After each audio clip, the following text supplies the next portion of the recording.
ሰላም ጤና ይስጥልኝ። ዛሬ ይዤላችሁ የመጣሁት ፊልም ደግሞ ተይንተሽ ትነሺ ዓለም ተቀይራ ታገኛታለሽ። በመልክሽ ምክንያት ያየሽውን ሀዘን በሙሉ ረስተሽ ደስተኛ ትሆኛለሽ። አዲስ ፊት፣ አዲስ ሰው ሆነሽ የዩኒቨርሲቲ ላይፍ ትጀምሪያለሽ። የኔ ቆንጆ ይሄን ፊትሽን ወደ መጨረሻ ጊዜ ነው የማየው። እማ ፈርቻለሁ። የኔ ልጅ አትፍሪ፣ ጠንካራ መሆን አለብሽ።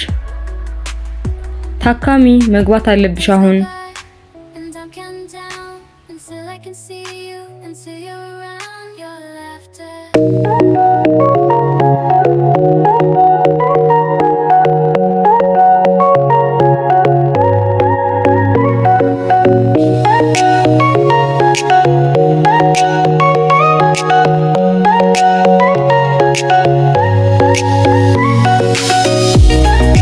ህይወቷን ወደ ኋላ መለስ ብላ ስታስበው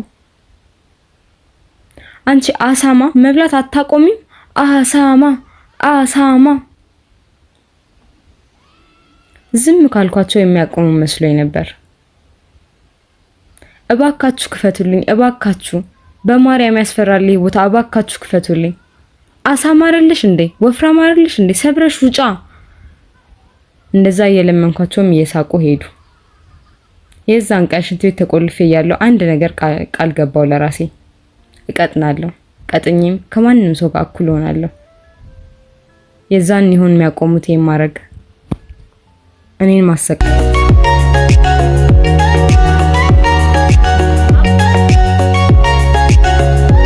ሚሪያ ነይቢ፣ ቁርሳት በይ። እንዴት ትሄጃለሽ? ነይቢ። እማ አልበላም እኮ አልኩኝ። ከዚህ በኋላ ቁርስ የሚባል ነገር እንዳትይኝ፣ አልበላም ብዬ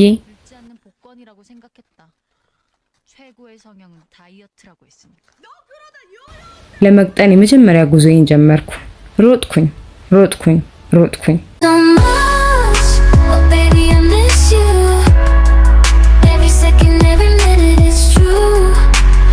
እናም ቀጠንኩኝ። ትምህርቴ ላይም ጎበዝ ለመሆን ሞከርኩ።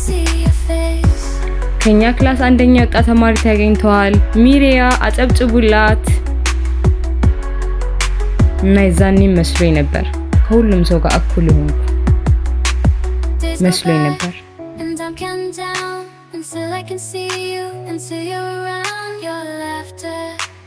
እና ላይ ይመጣሉ ብዬ ያሰብኳቸውን ጥያቄ ነው ያወጣውልህ ላንተ ብቻ።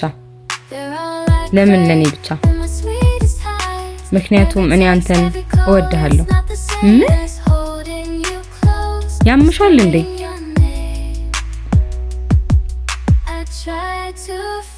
ጭራቅ